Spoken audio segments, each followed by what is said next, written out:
نحمده ونصلي على رسوله الكريم أما بعد أعوذ بالله من الشيطان الرجيم بسم الله الرحمن الرحيم وقال ربكم ادعوني أستجب لكم আল্লাহ রব্বুল আলামিন আয়াতে বলছেন যে তোমাদের রব বলেন যে তোমরা আমাকে ডাকো আমি তোমাদের ডাকে সাড়া দিব।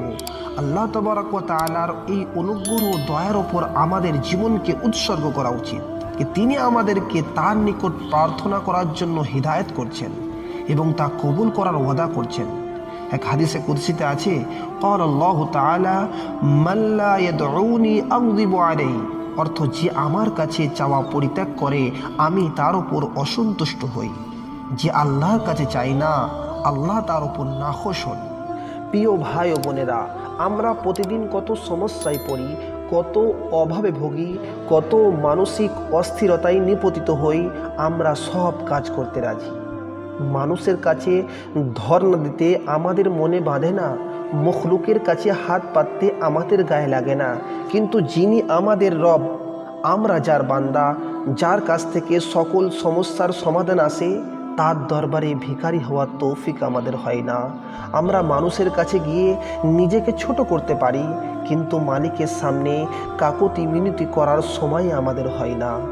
অথচ বাস্তবতা হচ্ছে যে মানুষের কাছে চাইলে তারা নাখোশ হয়, আর আল্লাহর কাছে না চাইলে তিনি রাগান্বিত হন। মানুষের কাছে যে কোনো সময় চাওয়া তো দূরের কথা, তাদের সঙ্গে যে কোনো সময় সাক্ষাৎ করা যায় না। মন মেজাজ খারাপ থাকলে কিছু দেয় না, অসময়ে দেখা করতে গেলে রেগে যায়। অথচ আল্লাহর কাছে যখন ইচ্ছা চাওয়া যায়, যখন ইচ্ছা হাত পাতা যায়, তার করুণার দরজা সবসময় খোলা। শেষ রাতে যখন সবার দরজা বন্ধ হয়ে যায়, আল্লাহর রহমতের বিশেষ দরজা তখনও খুলে দেওয়া হয়। সুবহানাল্লাহ, সুবহানাল্লাহ। আমাদের রব, আমাদের মালিক, আমাদের আল্লাহ কত মহান, কত বড়।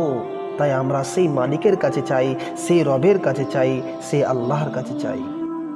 হাদিসের মধ্যে আছে, হুজুর পাক সাল্লাল্লাহু আলাইহি ওয়াসাল্লাম বলেন, ইদা সাআলতা ফাসআলিল্লাহ ওয়া ইদা ইসতাআনতা ফাসতাইন বিল্লাহ ওয়া আলাম আন্নাল উম্মাতা লাউ ইজতামাআত আলা আন ইয়ানফাউকা বিশাইইন লাম ইয়ানফাউকা ইল্লা বিশাইইন ক্বাদ কাতাবাহু আল্লাহু লাক ওয়া ইন ইজতামাউ আলা আন ইয়াদুররুকা বিশাইইন লাম ইয়াদুররুকা ইল্লা বিশাইইন ক্বাদ কাতাবাহু আল্লাহু আলাইক রুফিয়াতিল আকলাম ওয়া জাফফাতিস সুহুফ। যখন চাহিবে আল্লাহ তাআলার নিকট চাহিবে, যখন সাহায্য চাহিবে তখন আল্লাহ তাআলারই নিকট চাহিবে।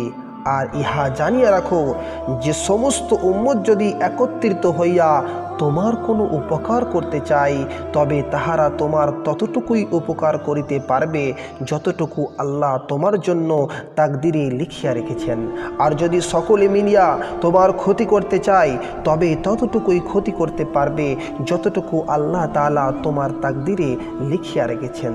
তাকদিরের কলমকে উঠাইয়া লওয়া হইয়াছে এবং কাগজের কালি শুকাইয়া গিয়াছে, অর্থাৎ তাকদিরের ফয়সালা সমূহের মধ্যে বিন্দু পরিমাণও পরিবর্তন সম্ভব নহে।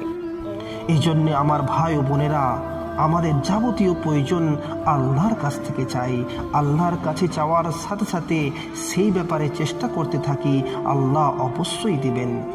আমার সংসারে কোনো বিপদ, আমি কোনো রোগে ভুগছি, আমার কাছে পয়সা নেই, আমার ঘর নেই, আমার মেয়ের বিয়ে হচ্ছে না, আমার ছেলে কথা শোনে না, স্বামী আমাকে ভালোবাসে না, সর্ব অবস্থায় ক্ষমা, সুস্থতা, নিরাপত্তা আল্লাহর কাছে চাই।